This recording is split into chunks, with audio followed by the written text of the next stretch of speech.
Hello, happy Frequency and Flow Friday. This space is devoted to helping you raise your frequency so you can live in optimal flow. And I am actually here with you Friday morning where I'm pretty much live. I'm recording this and going to send it out. And so the energy has been really busy with the Aries Full Moon. Usually I pre-record this. I didn't get a chance to do that this week. And that's okay. I'm not sad about it. It's all good. The energy's been really vibrant and loving, a little bit cringy, a little bit grainy.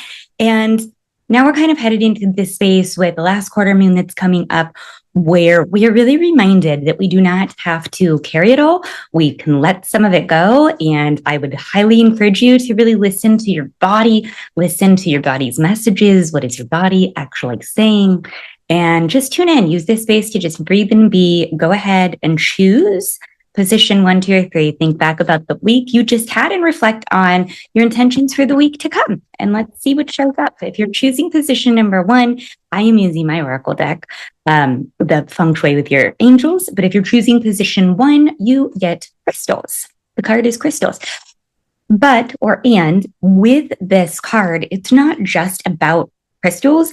In Feng Shui, though, however, I will say that this card has the intention that if you have some crystals that you either wear or that you keep out in your space, this is a really good, or, bracelets, it's a really good time to think about a cleansing pathway for them. A lot of people like to clear them under the full moon. I think that you could do that at any point, but the last quarter moon is a really good time to do that in other ways, maybe with essential oils, just leaving them outside, putting them on the earth. Things of that nature. But this is really about knowledge. So I want you to think about, because crystals hold knowledge, crystals hold a lot of wisdom. So I want you to think about kind of leaning into this next week. And as the last quarter moon approaches us here on, I believe it's a Monday, think about what you can release in terms of maybe old hive mind, maybe in terms of something that you're learning that you're now ready to progress to the next level. Maybe you're ready to go a little bit deeper. You're ready to take the wisdom further so that you could release kind of the novice phase of something. Maybe that's it. So just tune into that, see how this lands for you. But either way, I think that there's a new cycle of learning that's coming forward in some shape or form. So it'll be fun to see how that happens. And you can set intention on the new moon.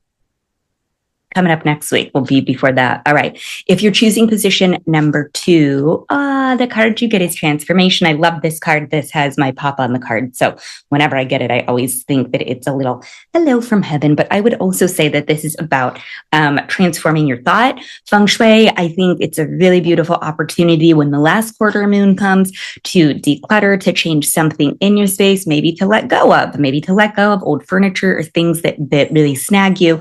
But how can you transform your space, but also transform your mind? Think hive mind.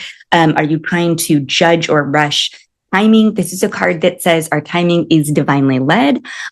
So how can you really trust that? And I would say it's about releasing control so that you could embrace the shift. So on this next last quarter moon, this weekend, think about where in your life you can surrender, release control. You don't have to control it all. And if you're having any sort of like stiffness or joint pain, or you feel your body hanging on to areas, it's really telling you to release control. And then finally, or perhaps it is, finally, position number 3. Yeah, we always are going to live a lot happier and in flow when we remember that God is God, spirit is spirit. We are not that. And so when we surrender and let the plan unfold, it's better than we could ever imagine. And the third position is marriage and partnership. So if you're choosing position 3, I would say that there is a focus perhaps on family, marriage, partnerships, friendships. Mother-daughter relationship is in this card.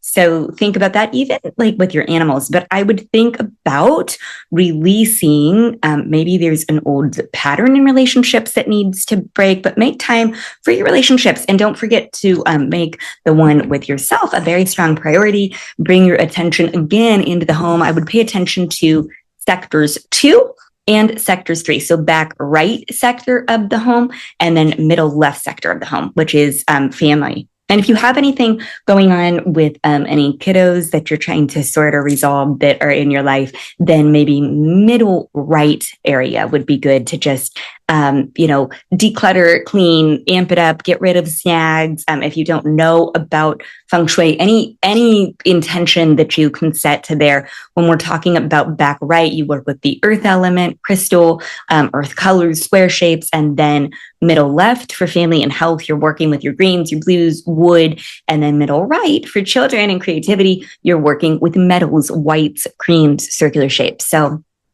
however that lands with you, maybe you're inspired for something little to raise your frequency, to keep your vibration high. Eat clean this weekend. Pay attention to your body, ground yourself, walk barefoot on the earth, and do what you can to raise your frequency. I'll be there with you. Sending you love.